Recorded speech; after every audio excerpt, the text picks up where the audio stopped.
Ikaw ba ay 70 taong gulang na o higit pa? Kung oo, kailangan mong baguhin ang temperatura ng pagkain sa iyong hapagkainan ngayon din. Bago tayo magsimula sa ating pinakapaksa ngayong araw, mayroon akong isang katanungan para sa inyo. Ano ang una ninyong kinakain pagkagising sa umaga? Kayo ba ay kumakain ng isang masaganang almusal na may kasamang umuusok pa sa init na kanin at mainit na sabaw? Kung oo ang sagot ninyo, kailangan ninyong itigil iyan ngayon din. Dahil ang akala ninyong malusog na gawain ay para na ring ginigising at hinahagupit ang inyong natutulog na lapay pancreas. Noong nakaraang linggo, hindi ko pa rin malimutan ang mukha ni G. Reyes, isang 72 taong gulang na pasyente, nang pumasok siya sa pinto ng aking klinika. Si G.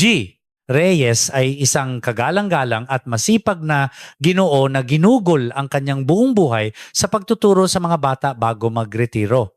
Ngunit pagkaupo niya, bumuntong hininga siya ng malalim at inilapag ang isang lumang kwaderno sa aking mesa. Nakasulat sa kwadernong iyon ang kanyang mga blood sugar reading sa loob ng 10 taon na masinsinang itinatala tuwing umaga at gabi. Nanginginig ang boses na nagtanong si G. Reyes sa akin, Doktor. Nathan Gutierrez, pakiramdam ko po ay napaka-injustice nito. Ang ibang mga retirado ay naglalakbay at nag-enjoy sa buhay samantalang ako tiniis kong hindi uminom kahit isang tasa ng 3-in-1 coffee na gusto ko. Sinusunod ko naman po ang lahat ng utos ng ospital, umiinom ako ng gamot araw-araw at naglalakad ng 10,000 hakbang. Pero bakit po ang aking HbA1c ay lampas pa rin sa 8? Mukhang wala na pong epekto ang gamot. Ano na po ang dapat kong gawin? Marahil marami sa inyo na nanonood ng video na ito ngayon ay nakakaramdam din ng pagkadismaya at sama ng loob tulad ni G. Reyes. Maaaring naiisip ninyo, ginagawa ko naman ang lahat ng sinasabi nila. Bakit ako pa rin ang nagkakasakit ng ganito? Maingat kong sinuri ang listahan ng mga kinakain ni G. Reyes at natagpuan ko ang salarin. Ang salarin ay walang iba, kundi ang pinaniniwalaan niyang pinakamalusog na pagkain ang mainit na lutong bahay na kanin. Tuwing umaga, si G. Reyes ay kumakain ng bagong saing na kanin na may kasamang ulam na may sabaw. Bagamat masarap ito sa panlasa at nakakagaan ng loob para sa mga ugat ng isang diabetic, ito ay tulad ng pagbuhos ng gasolina sa apoy. Sa kasalukuyan, mayroong mahigit 6 na milyong Pilipino na may diabetes. Ngunit ang mas nakakagulat na katotohanan ay 3 lamang sa bawat 10 tao ang nagtatagumpay sa pagkontrol ng kanilang blood sugar. Ang natitirang 7, tulad ni G. Reyes ay umiinom ng gamot ngunit nababalisa pa rin dahil hindi makontrol ang kanilang blood sugar. Alam nating lahat kung ano ang mangyayari kapag patuloy na mataas ang blood sugar. Ang malagkit na dugo ay maaaring bumara sa mga ugat na magdudulot ng paghinto ng puso o pagkabulag at sa huli pagkasira ng mga bato, kidney na mangangailangan ng dialysis. Ngunit huwag po kayong mag-alala. Narito ako ngayon upang bigyan kayo ng pag-asa. Ang diabetes ay hindi isang sakit na habang buhay na aasa lamang sa gamot. Sa isang maliit na pagbabago lamang sa paraan ng inyong pagkain, maaari ninyong maibalik sa normal ang inyong blood sugar kahit walang gamot. Sa katunayan, matapos isagawa ang paraang ito, na inireseta ko bumalik sa normal range ang HbA1c ni G. Reyes sa loob lamang ng 3 buwan. Sariwa pa sa aking alaala ang itsura niya nang hawakan niya ang aking kamay habang paalis ng klinika na may ngiti sa kanyang mga labi. Ang sikreto ay napakasimple. Hindi ko kayo uutusang bumili ng mamahaling supplements. Hindi ko rin kayo sasabihang maglaga ng mga halamang gamot na mahirap hanapin. Mga kaibigan, ang kailangan nyo lang ay ang rice cooker at refrigerator na nasa inyong kusina. Sa pagbabago lamang ng temperatura ng kanin na ating kinakain araw-araw at sa pag-inom ng isang bagay bago kumain ang ating katawan ay lubos na magbabago. Hindi ito kwentong gawa-gawa ko lang. Ito ay isang siyentipikong katotohanan na napatunayan na sa maraming medical journals sa buong mundo.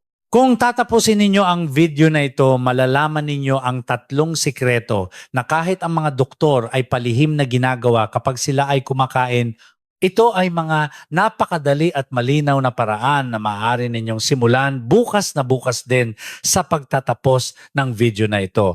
Tulad ni G. Reyes, mapapagtanto ninyo at masasabi, aha, kaya pala hindi bumababa ang blood sugar ko at tinitiyak ko sa inyo pagkatapos ng 3 buwan, haharap kayo sa salamin na may kapansin-pansing malusog na pangangatawan. Bago natin talakayin ang mga solusyon kung nararamdaman ninyong maaaring baguhin ang video na ito, ang inyong buhay mangyaring pindutin ang like button. At sa comment section itype ang salitang inaasahan ko. Ang inyong taimtim na pagnanais ay magbibigay sa akin ng lakas upang magbahagi pa ng mas maraming mahahalagang impormasyon. Kung handa na kayo, magsimula na tayo ngayon. Ihanda ang inyong mga panulat. Ang 2 bagay na ibabahagi ko ngayon ay ang mga kritikal na sikreto na nakatulong kay G. Reyes na bawasan ang kanyang gamot sa diabetes na 10 taon na niyang iniinom. Hindi ito magastos at hindi rin mahirap gawin. Kung hindi ninyo ito gagawin, para na rin ninyong binubuhusan ng tubig na may asukal ang inyong mga ugat tuwing umaga. Unang solusyon, itigil na po ang pagkain ng bagong saing na kanin. Sa halip, isuot ninyo sa kanin ang isang bulletproof vest bago ito kainin. Bulletproof vest. Maaaring nagtataka kayo kung anong damit ang ipapasuot sa kanin. Napakasimple lang ng paraan. Kung nagsaing kayo ng gabi, huwag ninyo itong kainin agad habang mainit. Ilagay ito sa isang lalagyan at ipasok sa refrigerator sa loob ng eksaktong 12 oras. Kinabukasan kunin ito at initin sa microwave sa loob lamang ng 1 minuto. Iyon lang po. Bakit kailangan gawin ito? Mayroong kamangha-manghang siyensya sa likod nito. Ang karaniwan nating kinakain na mainit na kanin ay purong simple starch. Pagpasok nito sa ating katawan, agad itong dinudumog ng ating digestive enzymes at mabilis na natutunaw. Pagdating ng kanin sa tiyan, agad itong nagiging asukal at kumakalat sa ating dugo. Kaya naman para itong rocket na biglang nagpapataas ng ating blood sugar. Ngunit kapag ang kanin ay inilagay sa refrigerator sa temperaturang 1 hanggang 4 degrees Celsius, nagiging mas siksik ang istruktura ng butil ng kanin. Sa medical term, ito ay tinatawag na resistant starch. Sa madaling salita, ang butil ng kanin ay nagkakaroon ng matibay na bulletproof vest. Ang kanin na may ganitong bulletproof vest ay hindi kayang basta-basta tunawin ng ating digestive enzymes kahit gaano pa ito atakihin. Hindi ito natutunaw sa small intestine at dumidiretso sa large intestine. Ang resulta, kahit parehong 1 tasang kanin ang kainin mo, mangangalahati ang calories na naa-absorb ng katawan at dahan-dahan lang ang pagtaas ng blood sugar. Sa katunayan, ayon sa isang pag-aaral na inilabas ng mga mananaliksik sa Sri Lanka noong 2015, ang kanin na inilagay sa refrigerator sa loob ng 12 oras at pagkatapos ay ininit ay nagkaroon ng 10 beses na mas maraming resistant starch kaysa sa karaniwan. Subalit may 2 bagay na dapat tandaan. Una, dapat itong ilagay sa refrigerator, hindi sa freezer. Kung i-freeze ang kanin, hindi mabubuo ang bulletproof vest na ito. Ikalawa, kapag iinitin, huwag itong pakuluin o sobrang initin. 1 minuto lamang para maging maligamgam ay sapat na upang mapanatili ang epekto ng bulletproof vest. Pangalawang solusyon, bago maghain ng pagkain, magtalaga muna ng isang tollgate attendant. Ito ay walang iba kundi ang tubig na may suka. Eksaktong 15 minuto bago kumain uminom ng 1 basong tubig, 200 ml na may 1 kutsarang apple cider vinegar. Bakit ito mahalaga? Isipin ninyo, ano ang nangyayari kapag sabay-sabay ang dating ng mga sasakyan sa expressway? Nagkakaroon ng matinding traffic, hindi ba? Ganoon din ang ating mga ugat. Kapag biglang dumagsa ang pagkain, nagkakaroon ng blood sugar traffic jam. Ngunit ang acetic acid na nasa suka ay nagsisilbing isang mahigpit na tollgate attendant sa bunganga ng ating tiyan. Kapag uminom kayo ng suka bago kumain ng acetic acid, na ito ang hahawak sa pagkain sa tiyan at kukontrolin ang bilis ng pagpunta nito sa small intestine. Para itong sinasabi, huwag kayong magsabay-sabay, isa-isa lang po at dahan-dahan. Dahil dahan-dahan ang pagbaba ng pagkain, dahan-dahan din ang pag-absorb ng asukal, kaya walang pagkakataon para magkaroon ng blood sugar spike. Ayon sa isang pag-aaral na inilabas ng American Diabetes Association, ang grupo na uminom ng suka bago kumain ay nagkaroon ng 31% na mas mababang blood sugar pagkatapos kumain kumpara sa grupong hindi uminom. Ang 31% ay isang napakalaking epekto katumbas na ng pag-inom ng isang tableta ng gamot. Nung una nag-alala rin si G. Reyes na baka humapdi ang kanyang sikmura, ngunit nang sinunod niya ang payo ko na tunawin itong mabuti sa tubig, gumaan daw ang kanyang pakiramdam at gumanda pa ang kanyang panunaw. Subalit mayroon ding dapat tandaan dito. Huwag na huwag ninyong iinumin ang purong suka. Masusunog ang inyong lalamunan, dapat itong ihalo sa isang basong tubig at kung maaari gumamit ng straw upang maprotektahan ang inyong mga ngipin mula sa acid. Kaya para ibuhod ang dalawang pinakamadaling paraan para protektahan ang inyong katawan. Una, patulugin ang kanin sa refrigerator magdamag para magkaroon ito ng bulletproof vest at initin lamang ito ng bahagya. Ikalawa, 50 minuto bago kumain, uminom ng isang basong tubig na may suka ang ating tollgate attendant upang pabagalin ang pagtaas ng blood sugar. Kung susundin ninyo ang dalawang ito, ang inyong lapay pancreas ay magsasabi, "Salamat, Amo. Ngayon makakahinga na ako ng maluwag at sasayaw pa sa tuwa." Ngunit mga kaibigan, mahalaga ang kanin, pero kumusta naman ang mga ulam na kinakain ninyo? Kayo ba'y sumusubo ng sandamakmak na kanin na may kasamang maalat na ulam sa ibabaw? Pasensya na po, ngunit ang gawaing iyan ang nagpapatigas sa inyong mga ugat.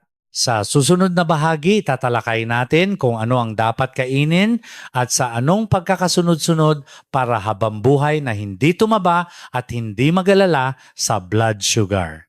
Ang revolusyon sa pagkakasunod-sunod.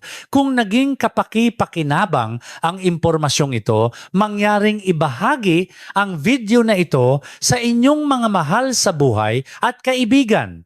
Sa isang pindot lang sa inyong cellphone para isend, matutulungan ninyo rin silang alagaan ang kanilang kalusugan. Kapag sama-sama tayong malusog, doble ang saya. Ngayon, handa na ba kayo sa pinalamig na kanin at tubig na may suka? Kung oo, oras na para sa mas detalyadong estratehiya.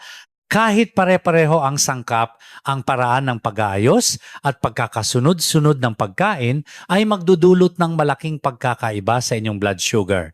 Ito ang parte na pinakamangha si G. Reyes. Dr. Gutierrez, hindi ko naman po gaanong binawasan ang dami ng kinakain ko. Pero bakit sa pagbabago lang ng pagkakasunod-sunod, ganito kalaki ang ipinagbago? Opo, malaki ang ipinagbabago. At ito ay napakadramatiko. Kung idadagdag ninyo ang tatlong stratehiyang ito, ang inyong mga ugat ay magiging isang kuta na hindi kayang pasukin ng sakit. Ikatlong solusyon, palitan ng bida sa inyong almusal. Ibaba ang kanin bilang supporting actor at itaas ang protina bilang bida. Dati, ang almusal ni G. Reyes ay isang mangkok ng kanin na may kasamang sabaw at kimchi. Mahigit 70% ng kanyang kinakain ay carbohydrates. Binaligtad ko ito ng tuluyan. Ginoo, simula ngayon, kalahating mangkok na lang po ng kanin ang kakainin ninyo. Sa halip kumain kayo ng 2 nilagang itlog at kalahating bloke ng tokwa na pinakuluan, bakit kailangan itong gawin? Ang carbohydrates ay parang panggatong na kahoy. Mabilis mag-apoy at mabilis ding maubos. Mabilis nitong pinatataas ang blood sugar at mabilis ka ring magugutom. Sa kabilang banda, ang protina ay parang uling. Dahan-dahan itong nag-aapoy, dahan-dahan itong pinatataas ang blood sugar at pinapanatili kang busog ng mas matagal. Sa katunayan, isang pag-aaral mula sa Tel Aviv University sa Israel ang nagpakita ng isang interesanteng resulta. Hinati nila ang mga diabetics sa 2 grupo. Ang Group A ay pinakain ng almusal na mayaman sa protina at ang Group B ay pinakain ng almusal na mayaman sa carbohydrates. Ano ang nangyari pagkatapos ng 3 buwan? Ang Group A na kumain ng protina ay nagkaroon ng 3 beses na mas malaking pagbaba sa kanilang fasting blood sugar at mas malaki rin ang nabawas sa kanilang timbang. Hindi lang ito tungkol sa calories. Ang proteinang pumapasok sa umaga ang nagsisilbing switch na bumubuhay sa ating metabolismo sa buong araw. Kaya simula bukas ng umaga, liitan ang inyong mangkok ng kanin at punan ang nawalang espasyo ng nilagang itlog, tokwa o dibdib ng manok. Ikaapat na solusyon. Maglagay ng malagkit na lambat sa inyong bituka. Ito ay sa pamamagitan ng pagkain ng oats. Ang oats ay isa sa 10 superfoods na pinili ng Time Magazine at opisyal na kinilala ng US FDA para sa epekto nito sa pag-iwas sa sakit sa puso. Ngunit hindi lahat ng oats ay pare-pareho. Ang mga instant oatmeal na matamis at nasa anyong pulbos na nabibili sa supermarket ay puno ng asukal. Huwag na huwag ninyo itong kakainin. Dapat ninyong piliin ang magaspang na rolled oats o steel-cut oats. Ang oats na ito ay naglalaman ng isang hiyas na sangkap na tinatawag na beta-glucan. Kapag pumasok ito sa ating katawan at nahaluan ng tubig, nagiging malagkit ito na parang jelly, nagiging parang isang malagkit na lambat. Ang malagkit na lambat na ito ay dumidikit sa pader ng ating bituka at pinipigilan ang mabilis na pag-absorb ng asukal mula sa ating kinain papunta sa dugo para itong natural na insulin. Si G. Reyes ay naghahalo ng 50 grams ng oats sa kanyang kanin kapag nagsasaing. Noong una, sinabi niyang medyo magaspang at mahirap kainin, ngunit habang nginunguya niya itong mabuti, naging masarap daw ito at gumaan ang kanyang pakiramdam. Tandaan, kung magsisimula kayong kumain ng oats, huwag masyadong marami dahil baka kabagan kayo. Magsimula sa 2 kutsara at unti-unting dagdagan kung komportable ang inyong tiyan. Ikalimang solusyon, isagawa ang expressway traffic jam operation sa inyong tiyan.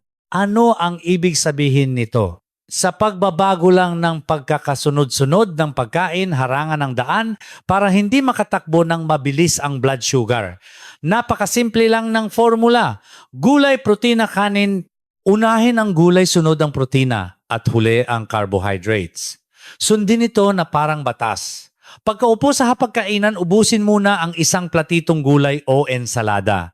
Sila ang mga mabagal na truck na unang papasok sa expressway. Kung ang mga truck na ito fiber ay pupunuin muna ang expressway tiyan, sa tingin ninyo ba makakatakbo pa ng mabilis ang sports car kanin, carbohydrates na susunod? Hindi dahil barado na ang daan. Ayon sa mga pag-aaral, ang simpleng pagbabagong ito sa pagkakasunod-sunod ay maaaring magpababa ng post-meal blood sugar ng hanggang 70%.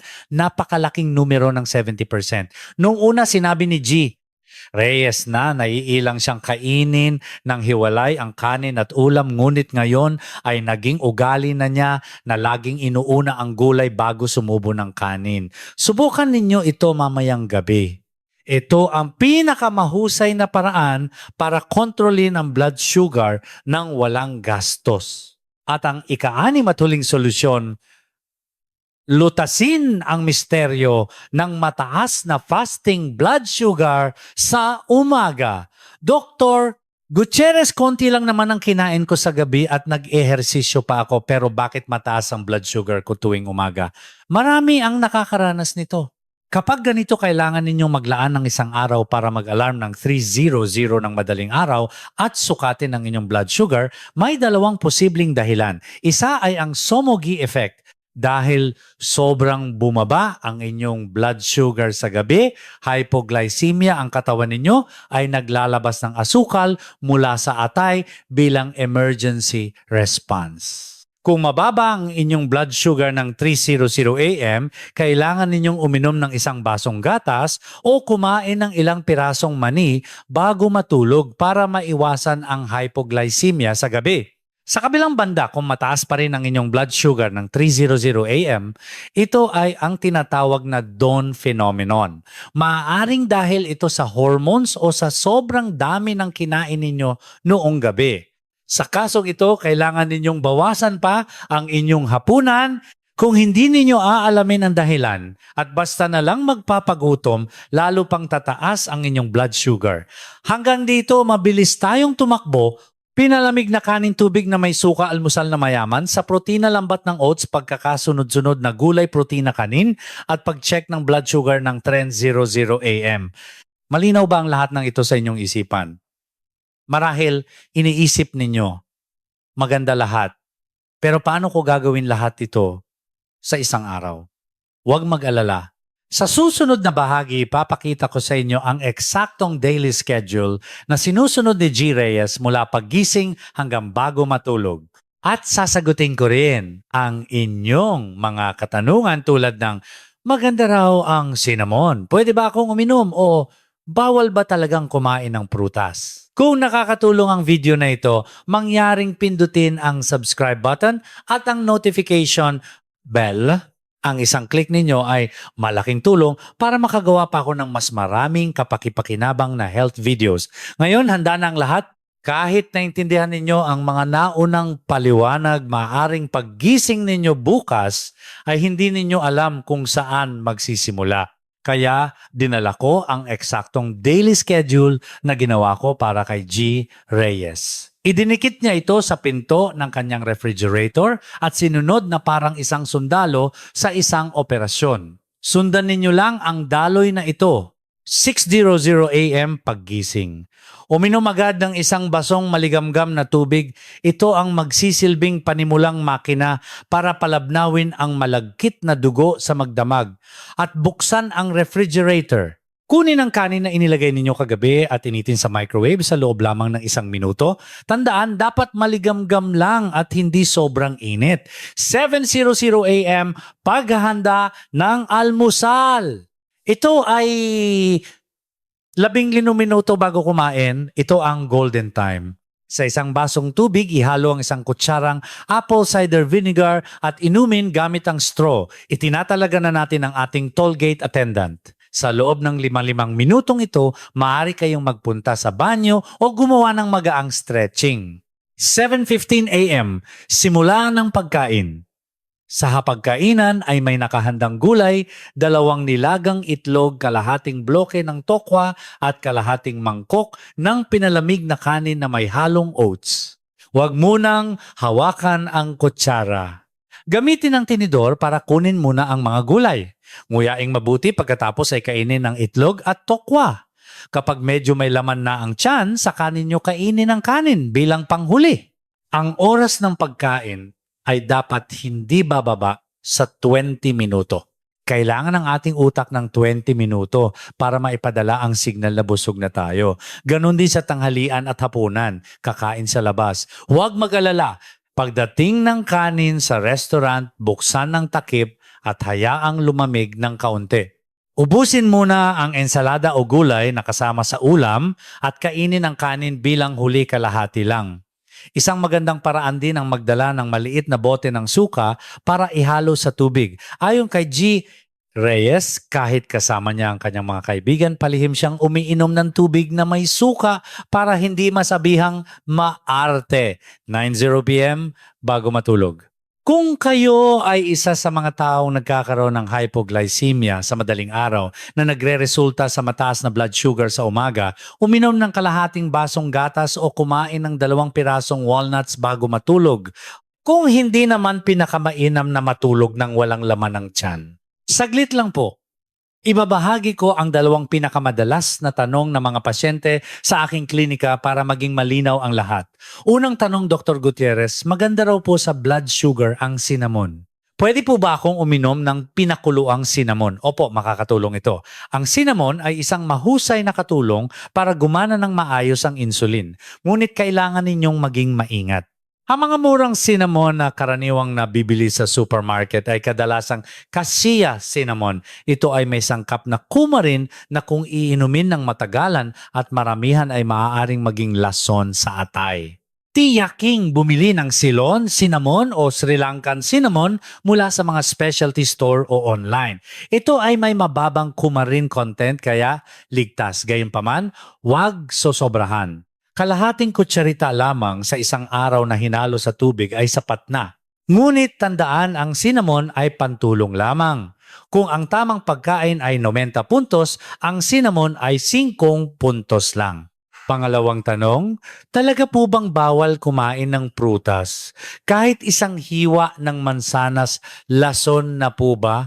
Hindi po. Pwede kayong kumain. Ngunit ang kailan at paano ito kakainin ang magdidikta ng buhay ninyo. Karamihan sa atin ay kumakain ng prutas bilang panghimagas pagkatapos kumain. Yan po ay lason. Pagkatapos kumain, puno na ng asukal ang dugo, tapos bubuhusan pa ninyo ng gasolina na fructose mula sa prutas. Kung gusto ninyong kumain ng prutas, kainin ito 30 minuto bago kumain bilang appetizer. At dapat kainin kasama ang balat. Ang fiber sa balat ng prutas ay magsisilbing panangga sa pagtaas ng blood sugar mula sa kanin na susunod ninyong kakainin. Ang absolutong bawal ay ang pag-inom ng juice.